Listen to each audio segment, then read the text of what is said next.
Hello everyone and welcome to episode 164 of Meet the Farmers. I'm your host Ben Eagle. This is our Harvest 2022 special in which we're going to hear from 6 different farmers about their experience of harvest this year. First up we have 2 Essex farmers, one from the south of the county, George Young, and one from the north of the county, David Lord. Hi Ben, David Lord here. So, Harvest 2022. I last saw you at the Tendering Show, I think, and it was a gloriously hot sunny day, and we were looking forward with some anticipation to harvest starting earlier than normal, thanks to the rather hot weather and dry weather that we'd had up to that point, and continued on till now. In fact, we had 20 mil of rain in April, 55 mil of rain in May, and 35 mil of rain in June, and since then we haven't had a single drop of rain, and it's now the 14th of August. So that dry and hot weather continued on after the show, very much so. And how did harvest go? So, as I said, we got started into it pretty early. The first crop we did was barley, and it was slightly below average, but the bushel weights were good. And the straw that came off was good, so that was all fine. Then we did some oilseed rape, and that was very good, although out of the 2 fields we planted, we only actually harvested one of them because the other one we wrote off in the spring because of cabbage stem flea beetle. So one very good crop of rape and one 0 return. Then we're on to the wheat, which was the right side of average. The lack of rain and the heat towards the end of the season, I think that really did impact yields towards the end, and proteins, in fact, because our proteins this year have been lower than we would have hoped, although we have reduced our nitrogen use because of the cost of the stuff. We're actually reduced nitrogen this year by 20% compared to our sort of 3-year average. We've done a few trials in our wheat this year, looking at different nitrogen rates and looking at different foliar products, and we seem to be able to sustain yield at lower nitrogen rates, but the protein is the big conundrum: how to build protein in the late season with very low soil reserves of nitrogen. So that's something we've got to work on a bit more and try and find a way forward if we're to try and produce these quality crops. And then the spring crops, they weren't so good. The lack of rain and the heat really hasn't done those any favours. So yeah, yields were down on those, but a consistent quality, so that was good. I think on balance, the lack of rain was sort of more than outweighed, but the negative effect of the lack of rain was outweighed by the positive effect of all that sunshine. I think sunshine's underrated sometimes. That really did help to produce some good crops in the absence of any rain. As an experience, harvest very relaxed, lots of family time, go combining when we wanted. We've still got a bit to do. We've got some canary seed left to combine, but that's not quite ready yet, so we'll get round to that at some point. And we haven't had the usual rush of trying to combine and drill cover crops and do cultivations all at the same time because it's just too dry. So we're sat on our hands, really, in between combining. Got a few other jobs going on, just trying to get things ready because when we do get some rain, boy, are we going to be busy. Hope everyone else has had an enjoyable harvest. Harvest 22. It's actually my 10th harvest on the farm now, and by far and away the weirdest one. It's kind of the middle of August now, and there's still kind of no rain. We're about 7-8 weeks without rain here in South Essex. And obviously tons of heat as well, so it's not just the lack of rainfall, but the drought and obviously a reasonably dry spring as well has actually kind of affected an awful lot of things in terms of the harvest. So in terms of winter crops, they've definitely underperformed of where they could have been, but have been okay in terms of yield. If you're talking about wheat crops, so wheat crops that were sown in the winter, what I've seen with them is the fact that we're seeing quite low proteins, given the kind of where they should be sitting at. So for a normal bread making specification, you need 13% protein, and ours are kind of between 11.6 and 11.8, 11.9%. So they're really off that mark. What I'm putting that down to is that Wheat is an annual plant, so it obviously lives for a year and then naturally dies at the end of that time. In farming vernacular, that word is senescing, so that plant senesces at the end of its time. What actually happened this year is, with all that excess heat and drought, I think those plants, rather than senescing naturally, were actually killed by the dry weather. They died early, and consequently they didn't manage to put everything they needed to put into the grains, which is why the protein isn't there, even though most of the yield is. We have had some benefits in that it's quite a heavy crop, so the same volume of crop weighs more, so that's a good thing. But yeah, somewhat disappointing on that specification. In terms of beans, again, we only planted winter beans this year, and we've never harvested them so early. So we harvested our winter beans 6 weeks earlier than normal, in the middle of July, rather than at the end of August, beginning of September. However, essentially a very pleasing crop. We normally yield 3.5 to 4 tonne, and we yielded 3.5 to 4 tonne a hectare. So, pleasing on that stage. But what was so disappointing was the reason we could harvest them early was because all of the top pods had aborted due to the drought. So essentially, pods on bean plants mature from the bottom up. So the bottom ones become fit, ready to cut much earlier than ones at the top of the plant. So we were able to cut so early because none of the top ones became anything. They just died, they just fell off and didn't yield any beans whatsoever. So what's disappointing there is that there was so much potential for an absolutely stonking crop of winter beans, and instead we got a kind of standard mediocre sort of one. Where kind of we've been hit a little bit more here, we did have some spring sown crops, so spring sown crops of wheat, and they were really hit by the drought actually.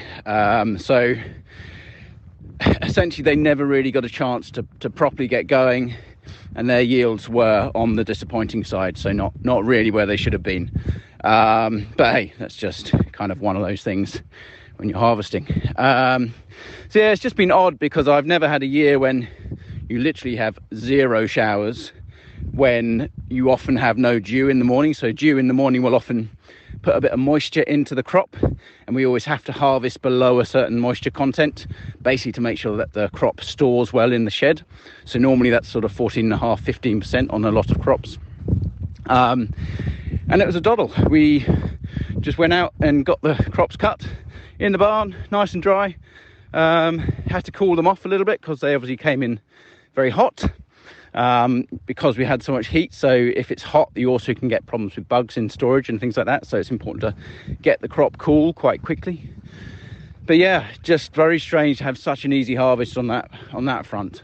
One of the things I'm also quite lucky with is the fact that I'm currently not overstocked on my cattle enterprise. If I were kind of at a normal stocking density for the amount of land I've got in cattle, then I would be really struggling on the food side for those cattle. So luckily they've had enough to keep them going, but it's getting slightly frightening where we are now, because none of the paddocks that were grazed sort of 8 to 10 weeks ago have regrown at all. And you should comfortably be able to put your livestock back on a paddock 6 weeks later with a ton of regrowth that I'm keeping going for exactly the same amount of time, and we just don't have that regrowth. So even in a situation where we are understocked, if we don't get kind of a healthy amount of rain soon, we're going to be in a bit of a pickle on that front, and I'm going to have to start feeding with hay instead, which is something I definitely don't want to be doing. In terms of worries going forward, I've never known the ground to be this dry before.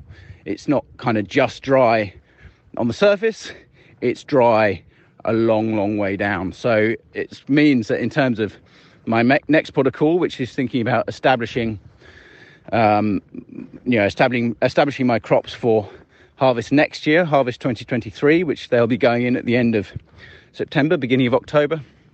There's no moisture for them to draw on, and we need so much excess rainfall now to get it so they can draw on any moisture and get away well.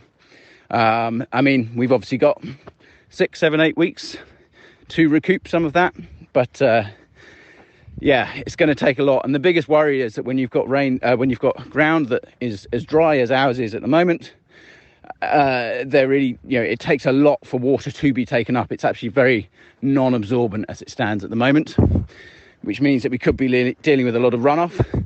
So we might get a load of rain, but it might not penetrate the soil and actually go where it's really needed. So a lot of concerns going forward for this coming year. I'm sure it will sort itself out at some point. But for me, this is kind of the absolute kind of... There's no turning away from the fact that we've got climate change happening here. This is very much a result of climate change. It's entirely abnormal to have this level of heat and this level of drought. And it's really quite frightening. And in terms of in the long term, I'm really actually quite concerned as to the viability of arable farming in the southeast of the country, which traditionally has been kind of the breadbasket of the UK, where most of the wheat crops and arable crops, things like that, are produced. I think there's going to be a geographical shift over the next 10 years of where it is sensible to plant these crops, going further north, probably further west as well. Yeah, it's quite a concern going forward, and it's making me think a little bit as to what sensible decisions I've got to make now to make sure I'm covered off in the future. Got to be very careful about where money is invested, because a lot of projects on farm are, minimum 5-year, often 10 to 20-year projects in terms of payback and viability and things like that. So the last thing I want to be doing is investing my money now in something that doesn't pay off in the long term. So a very strange year. I'm glad to have had it over. Really hope we get some rain this coming week. And will be interesting to see how next year's establishment goes. A very reflective George Young there, and before that was David Lord. We're heading west to Somerset now to hear from Emily Addicott-Suavo. Hi, my name is Emily Addicott-Suavo, and I farm at Coulson Fields Farm near Bath in North Somerset. Harvest has been quite exceptional this year and very memorable for many different reasons. We started on the 11th of July with winter barley, a variety called Sensation, which is a 6-row variety. It's the second year we've grown it. Very happy with it. It yielded about 3.2 tonne an acre, which we're pretty happy with. We're on a Cotswold Brash, which we never really get exceptional yields, but we're really happy with that. Particularly because most of it came in dry. In fact, in some places it was too dry, but not having to put the dryer on at the current fuel price rate is always a bonus. The wheat then we went on to was a winter variety X-Days. It's probably the third year we've grown this, and it's always just done us so well. It's an early ripening variety, and again, on our Cotswold Brash, we tend to dry out quite quickly. So in this heat, we were pleased to have an early ripening variety. So we started that on the 19th of July, which is about 18 days earlier than we'd normally harvest, which was just phenomenal, really. It was quite nerve-wracking actually harvesting in such dry conditions. I don't think I've ever, in my farming years, remembered just such heat and such wind that you're sort of following the combine quite nervously, looking for fires. But it's yielded just shy of 4 tonne an acre, which again, for us, we're very, very pleased with. And again, came in dry, pretty much haven't had to put the heat on it at all. Just a couple of loads on the headlands that came in a bit green, but 90% of it has been just a matter of cooling, which most of it was coming in over 30 degrees. So just cooling in in the early hours of the morning, just to try and get that below 25 degrees. Still a lot cheaper than having to dry it. Spring wheat, we grew a variety called Maluka. Didn't yield very well. It's only about 2 tonne an acre. It really suffered with the dry, even though that particular field has a pretty good organic matter of about 12%. It still suffered. But I've got my samples back, and the Hagbuds and the proteins are very good. So on the whole, I was quite pleased. The bushel weight's a bit low, but that was to be expected with the dry and the the grains were coming in a bit pinched, but we actually finished that on the 7th of August, along with a red wheat trowel that we only had about 7 acres of that, which again came in dry. Wasn't exceptional yield, but we were pretty pleased with it. It's a nice sample. So so that's our harvest finish. Quite amazing, really, to finish on the 7th of August. Normally we'd have quinoa, which we'd harvest sort of late August. Sadly, we just had a disaster with that this year. That was planted behind a cover crop, which was a phenomenal cover crop, but it just hosted flea beetle and slugs, and they just had a field day with our quinoa this year. We reseeded it in sort of mid-May, and again just got grazed off, so it was a non-existent crop. So rather a shame, because that is our spring crop, and obviously it's going to be a shame not to have that in the shed this year. But thankfully the area that I planted wasn't a huge area, as I opted for some spring wheat this year. So there we go, the ups and downs of farming. Next for us is our vineyard harvest, which will be early this year. Last year we finished in November. This year it's coming on very quickly, and I can see us sort of harvesting early October.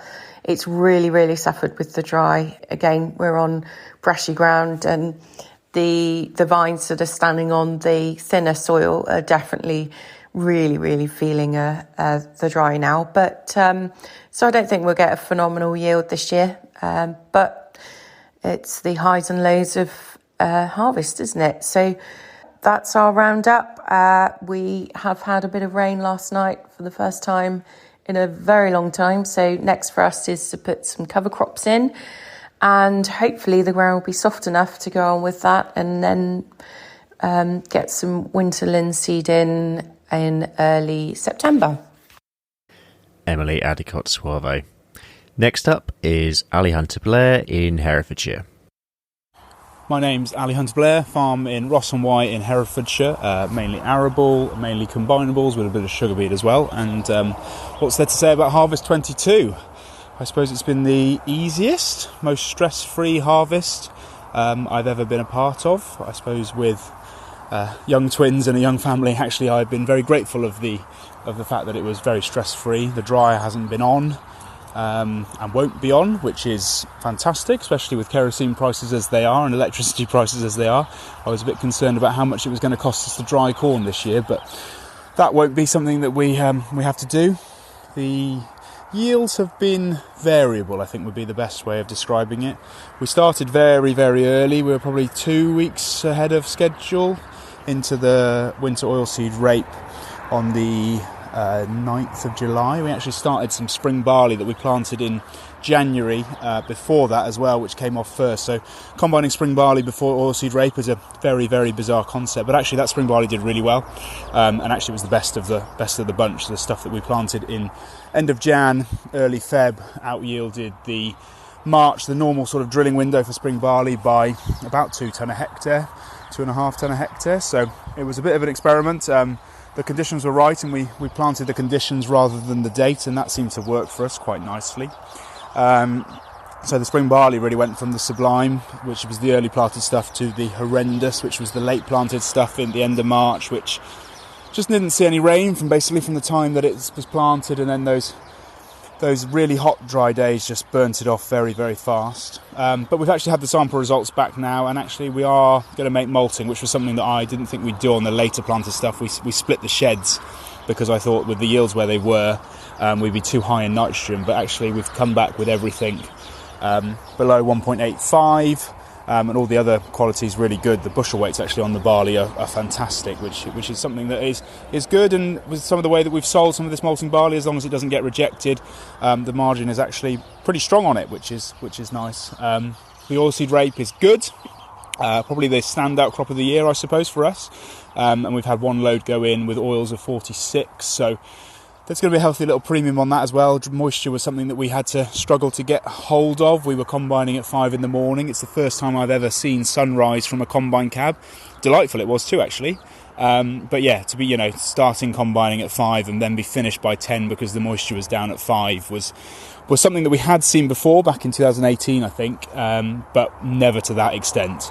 I mean, some of these moistures that we were getting, wheat at 10% was something that I'd never seen, and that basically made the moisture meter redundant. So the oilseed rape was good. The wheat was really average, to be honest. Our sand just struggled, just really, really struggled. All the time we needed rain through that March, April, May window, we just missed it, and it just burnt off really quickly. So the Riverland fields that are normally underwater did the best, but yeah, it was just a really sort of tricky time for us on our sand. Our sand just doesn't do well in drought, just does not do well in drought, and it was a very, very dry year, and it's still a very dry year. So we've got some spring beans still to combine.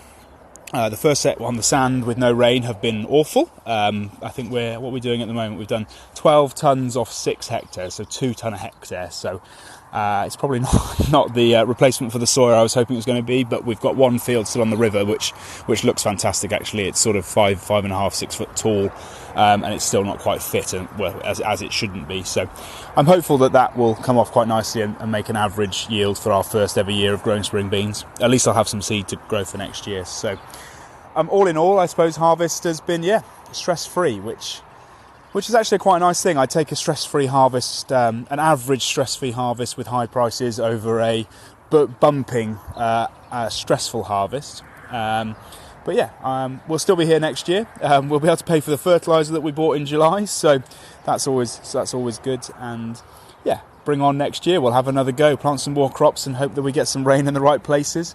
And you'll probably see me whinging about my farm being underwater after this drought very, very soon. Ali Hunter-Blair.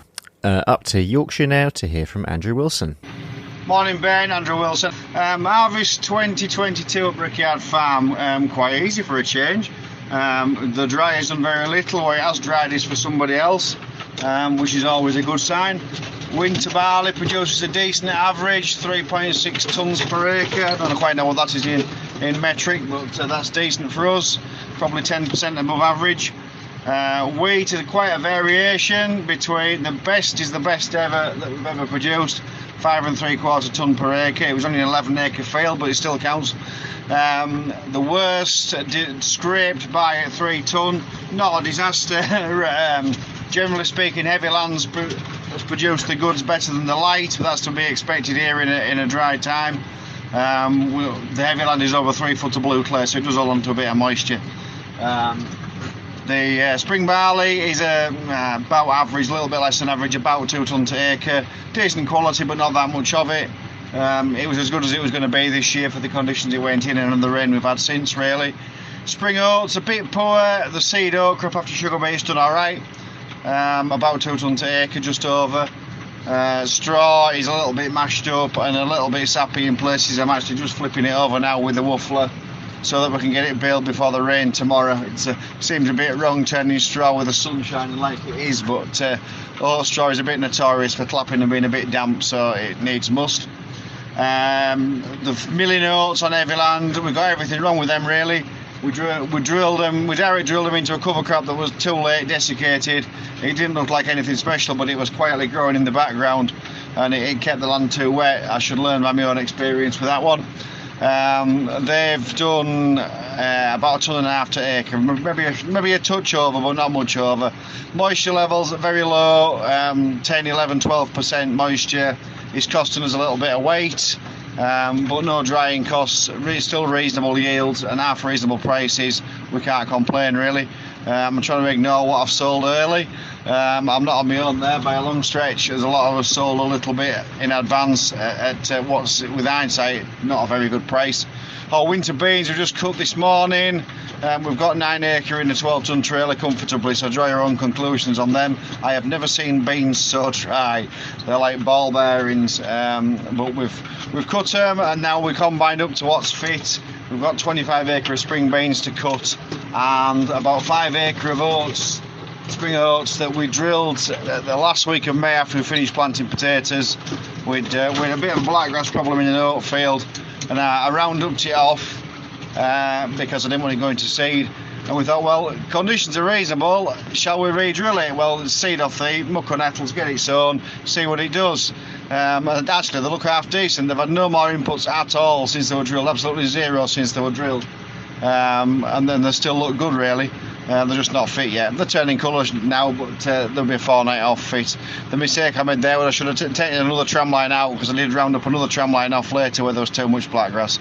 It rained after we got that field drilled, and as I say, we got everything wrong. Root crops look a very much mixed bag. Those that are irrigated are still struggling a bit in the heat, but not bad.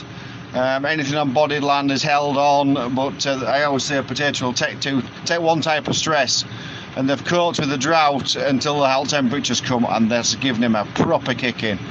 It's going to give us a hit in yield, and storage is going to be a challenge this year, because we can see sprouting in the ridge now.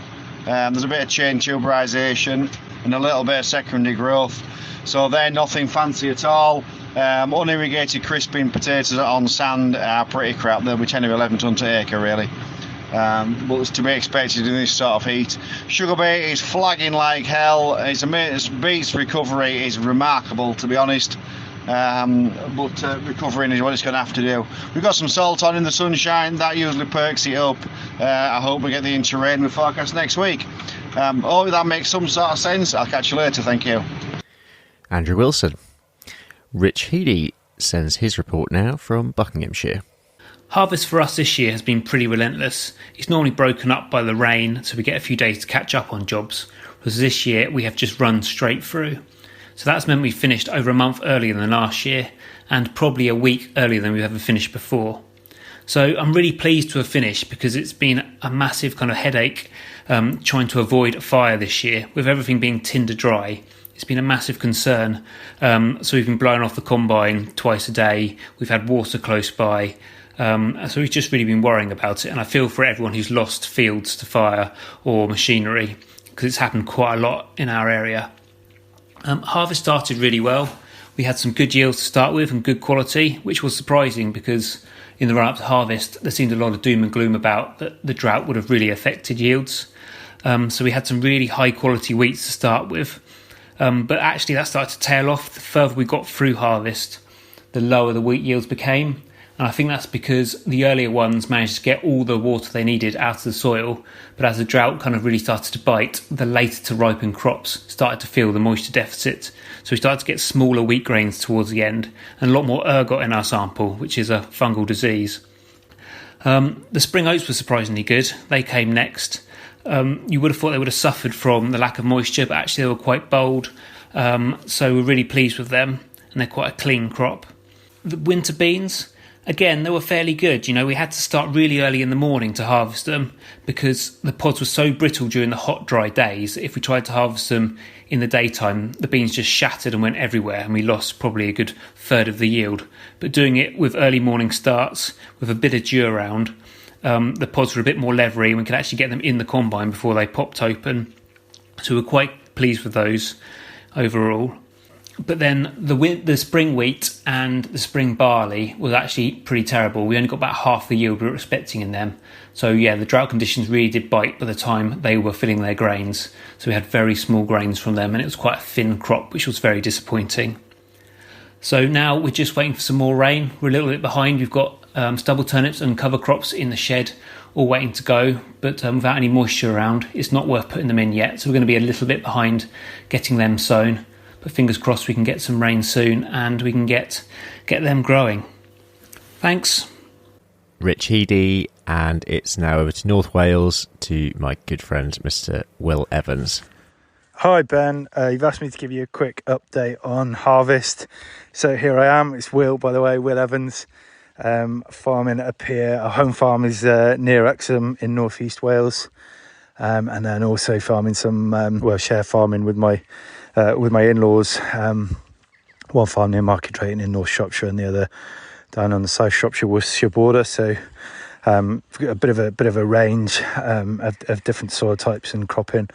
Everything's gone pretty well, really. Our home farm quite interesting this time, because we direct. Drilled last autumn for the first time, and it was a very easy autumn, to be fair.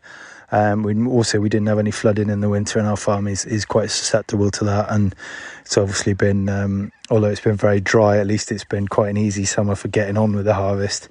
So we've had really good yields at home, both of grain and straw. Very, very pleased, because the last 2 years previously have been a bit, average to say the least, but this year's been very good. The farm over in North Shropshire, we've literally just finished that in the last few days. That's done really well. Wheat's averaged over 4 tonne, which I'm pleased about. A lot of straw there too, which I've still got to get a lot of that in. And then the farm in South Shropshire, Orsted rate was really good, did about 1.9 tonne, which was surprising because I actually didn't rate its chances very highly seeing it in the field, but it can be deceptive, and it was. And the wheat down there has done really, really well as well. I haven't actually seen the tickets yet, but I think that will have averaged about 4 tonne as well. So that's it really. We've really just got some straw to get in now, and about 70 acres of spring wheat over in North Shropshire as well, which is still probably 10 days off yet, still a little bit green, but that looks quite good at the moment. So I mean, what day is it today? Is it the 15th of August? And you know, we finished in North Wales and just got a little bit more to do, so that's pretty unprecedented. Just need some rain now. It is spitting with rain at the moment, which is very exciting. This comes to something when you get excited about the rain spitting in North Wales, but we are where we are.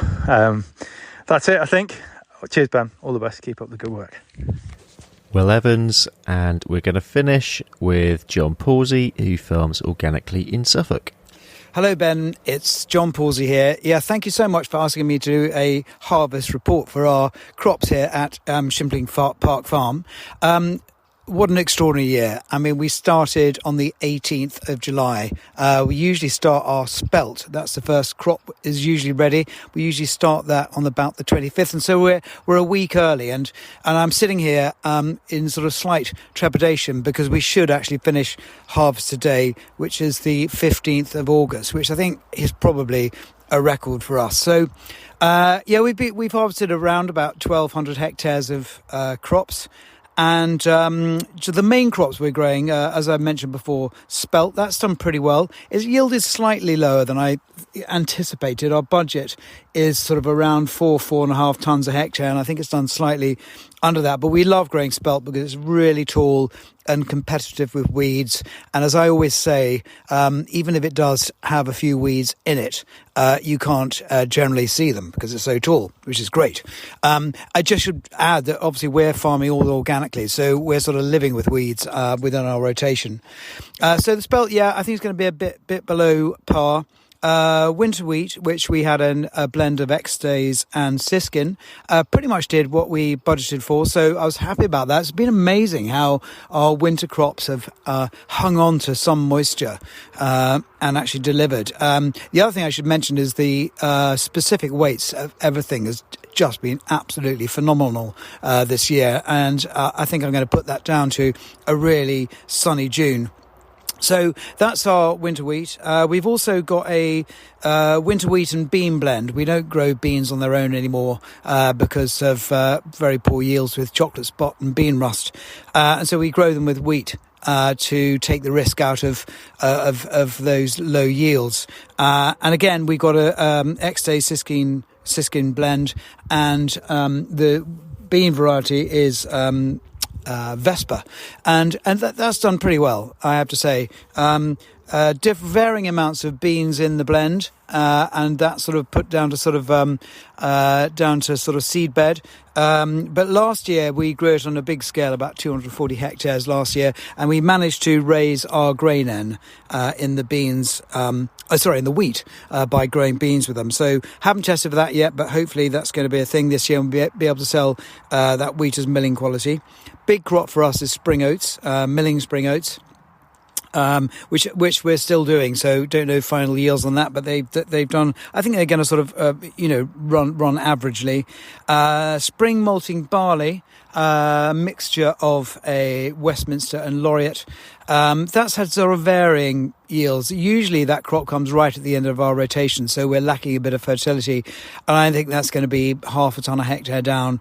But all things considered, and given the dry spring that we've had, pretty pleased with those spring crops. I have to say I was nervous about them because they were really wanting some moisture and they only had one tiller. So I was a little bit nervous about how they're going to yield, but they've done okay. All those crops are marketed through Organic Arable and go to various different homes. The oats, which are all Isabel this year, go to White's Oats in Northern Ireland.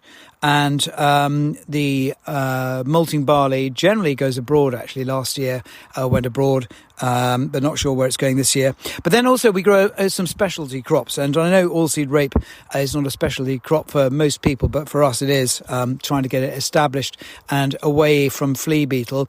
Only planted about 12 hectares of this year, but it failed. It absolutely got decimated by flea beetle. So instead we replaced that with a crop of vetches, which we grow for Church of Bures.